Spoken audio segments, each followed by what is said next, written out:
স্মৃতি কর্মকাণ্ডের মাধ্যমে কেন আমাদের স্মৃতিচারণ প্রয়োজন হয়। কারণ আমরা আসলে শহীদদেরকে এবং শহীদ পরিবার এবং শহীদ পরিবারের সদস্যদের এবং যারা আন্দোলনে বারবার আমাদের স্মৃতির আয়নায় দেখার মাধ্যমে আমরা নিজেদেরকে মনে করিয়ে দিতে চাই যে আমাদের দায়িত্ব কী ছিল, আমাদের প্রজন্মের দায়িত্ব কী ছিল, বাংলাদেশের সাধারণ নাগরিক হিসাবে আমাদের দায়িত্ব কী ছিল।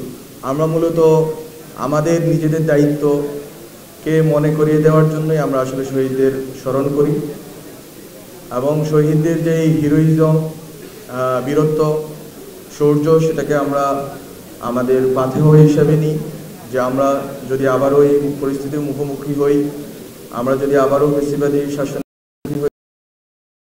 আবার তাদের প্রেরণা অনুসরণ করে লড়াই করতে পারি।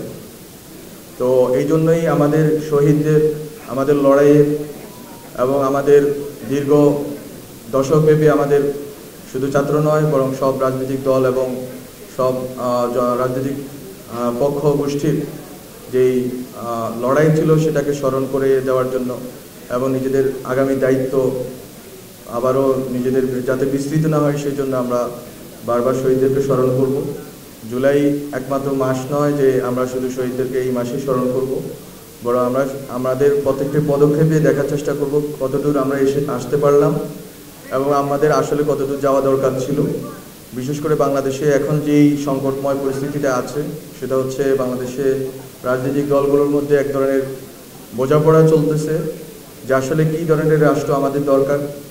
অনেক অগ্রগতি আছে কিন্তু সাথে সাথে আমাদের অনেক হতাশাও আছে, নাগরিকদের অনেক হতাশা আছে, সরকার পরিচালনায় আমাদের অনেক আকাঙ্ক্ষার কাছাকাছি না যাওয়ার হতাশা আছে। কিন্তু স্টিল আমরা চাই যে বাংলাদেশের মানুষের যে আশার জন্ম হয়েছিল সেই আশা যেন আমরা পূরণ করতে পারি। এই পথ দীর্ঘ, অনেক দিনের লড়াই।